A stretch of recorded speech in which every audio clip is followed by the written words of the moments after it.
ಕಾಡಾನೆ ದಾಳಿ, ಪ್ರಯಾಣಿಕ ಪಾರು. ಮೈಸೂರು ರಸ್ತೆಯಿಂದ ಸಿದ್ದಾಪುರ ಕಡೆಗೆ ಬರ್ತಾ ಇದ್ದ ಕಾರಿನ ವೇಳೆ ಬುಧವಾರ ರಾತ್ರಿ ಕೆಸನಹಳ್ಳಿ ಬಳಿ ಕಾಡಾನೆಯೊಂದು ದಾಳಿ ನಡೆಸಿ ಕಾರನ್ನ ಜಖಂಗೊಳಿಸಿದೆ.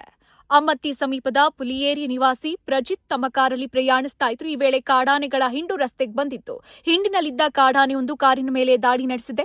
ದಾಳಿಯಿಂದ ಕಾರಿಗೆ ಭಾರೀ ಹಾನಿಯಾಗಿದ್ರು. ಕಾರ್ನಲ್ಲಿದ್ದ ಪ್ರಯಾಣಿಕರು ಅದೃಷ್ಟವಶಾತ್ ಪ್ರಾಣಾಪಾಯದಿಂದ ಪಾರಾಗಿದ್ದಾರೆ.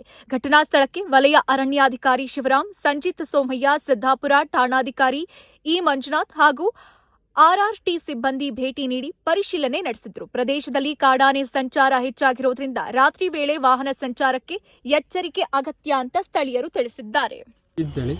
ನಾನು ಅಮ್ಮತ್ತಿ ನಿವಾಸಿ.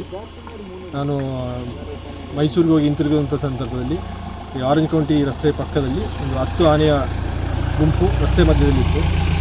ಅದನ್ನು ಸಡನ್ನಾಗಿ ನಾನು ಗಾಡಿ ನಿಲ್ಲಿಸಿದ ಸಂದರ್ಭದಲ್ಲಿ ಆನೆ ಬಂದು ನನ್ನ ಗಾಡಿ ಮೇಲೆ ದಾಳಿ ನಡೆಸಿದೆ, ಹಿಂದೆಯಿಂದ ಮತ್ತು ಮುಂದೆಯಿಂದ ಎರಡೂ ಕಡೆಯಿಂದ. ನನ್ನ ಗಾಡಿಗೆ ಅಪಾರವಂತ ನಷ್ಟ ಆಗಿದೆ.